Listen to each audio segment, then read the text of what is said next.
Everything must have been part of my order. You guys good? Are we going Facebook Live on this? Yes, ma'am. Just let me know when. You guys good on your mic checks? Everybody good? Yep. All right, Sheriff, you're ready when you are. Good afternoon, and thank you all for being here today. I am joined today behind me with the detectives from our robbery homicide unit. And today I am here to discuss the close of an investigation that was very intricate in nature, and we are proud to say today that we believe we have all the individuals that were involved in this case in custody. This started November 21st of 2019. Our deputies responded to Bill's Way in Keystone Heights in response to an assault call. When they arrived, they found signs of a struggle, but at that time they did not find a victim. Later that night, the deputies with the Putnam County Sheriff's Office reported a man identified as Stephen Perry. He was found badly beaten on the porch of an unrelated home near the Clay County-Putnam County border.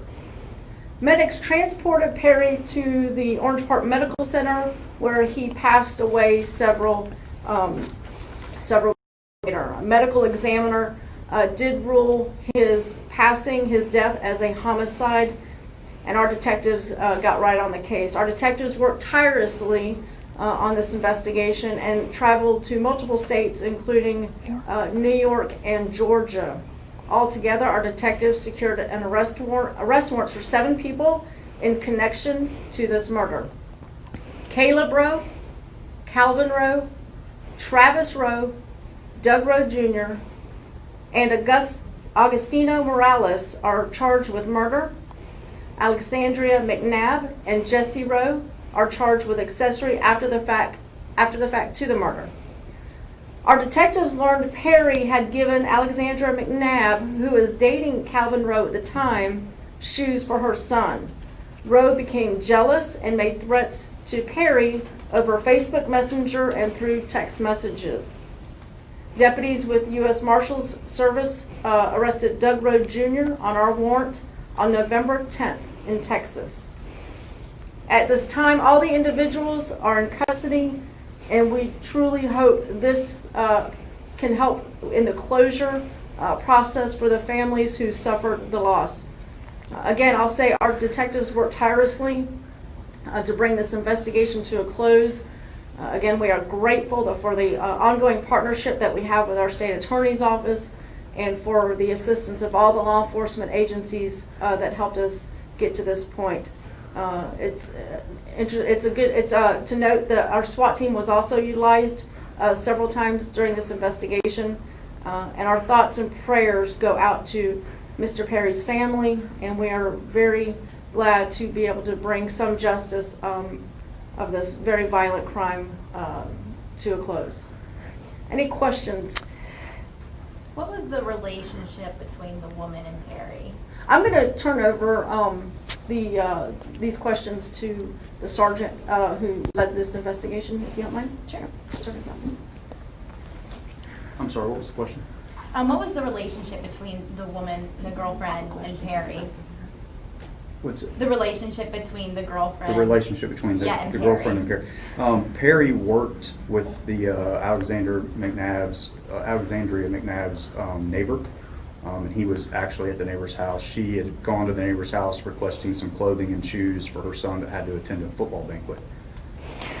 Can you talk about all of the work that went into this case and why it took a little longer to get the final 2 suspects, because the original 5 were arrested in August-September timeframe?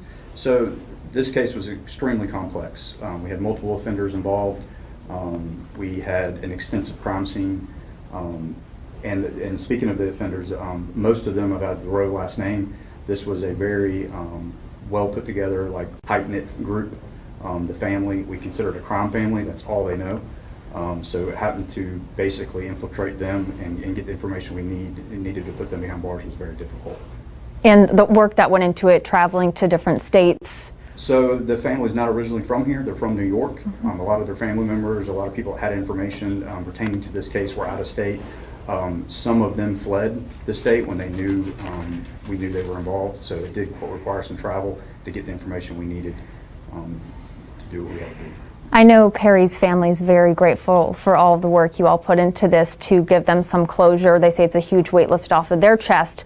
Can you talk about being so invested into this case to bring that closure to this grieving family? So not only was Perry our victim, but his best friend watched this happen.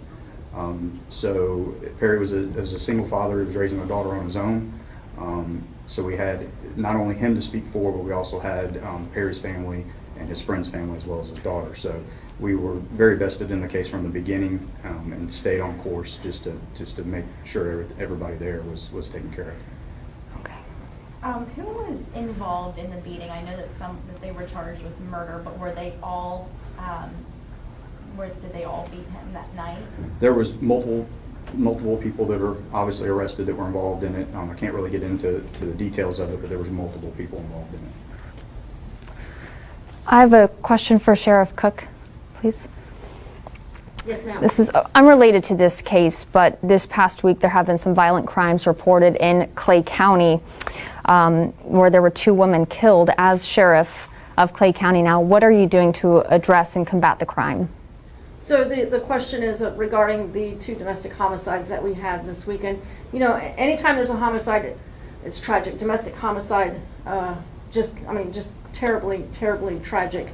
You know, we very committed to solving the domestic violence challenges that we have here in the county. In fact, during Domestic Violence Prevention Month in October, we announced the formation of a task force here in Clay County, in the Clay County Sheriff's Office, to include 4 deputies who will be on the job basically 24/7, and 2 investigators who will do nothing but follow up domestic violence cases. So we're committed to driving down any sort of domestic violence crimes, and again, we encourage anybody who's in a relationship where there is violence of any kind to please reach out to us and ask for help. In terms of just crime in general, though, your stance in combating crime, zero tolerance policy, I'm sure? Absolutely. I mean, you know, and our crime numbers are trending down for the year. Both violent crime and property crime are down. I was looking at the numbers yesterday afternoon. Our crime rate is down in Clay County. You know, unfortunately, we've had 2 very high-profile, very tragic domestic violence homicides in this past weekend. You know, very tragic. With the crime trending downward, what do you attribute that to? These guys right here. You know, crime is up and down. You know, mostly down for Northeast Florida. But that speaks to the work that the men and women who serve our community every day. They're the ones that are going out there. They're the ones that are preventing crime. They're the ones that are getting information from community members on solving crime. So it's the work of the men and women of this agency. Now, we heard that most people who are on this board aren't in Clay County Jail right now. Where are they, and why were they taken out of the jail, go somewhere else? Sergeant Calhoun, you want to speak to that real quick? Obviously, whenever you have this many people involved in a violent crime, you have to keep them separated. Obviously, our jail can only separate so many people. So just for the safety of our correctional officers and the people that work in the jail, we've moved them to different locations just to keep them apart and where there's no problems.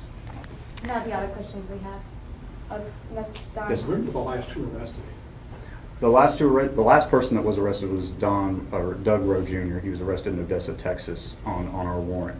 And before that, I believe it was Caleb Rowe. It was the one before him, right before him. Who's the one on the top right? The top right, that's Alexandria McNabb. She's the girlfriend of Calvin Rowe. Originally, when this thing first took place, obviously Calvin Rowe was identified quickly because it happened in front of his residence, and she helped him flee to Georgia, where we apprehended him. For clarification, so McNabb went to the neighbor to ask if they had any clothes? Yes, yes. And Perry just happened to be there and was a nice guy and said, hey. Happened to just be at the wrong place, wrong time, as this story would end. And thank you guys very much. Thank you. Appreciate it. Thank you. Here, good job. Thank you.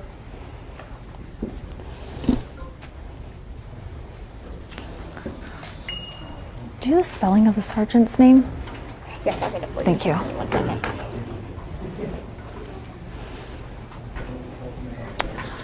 Wow. That's crazy. It's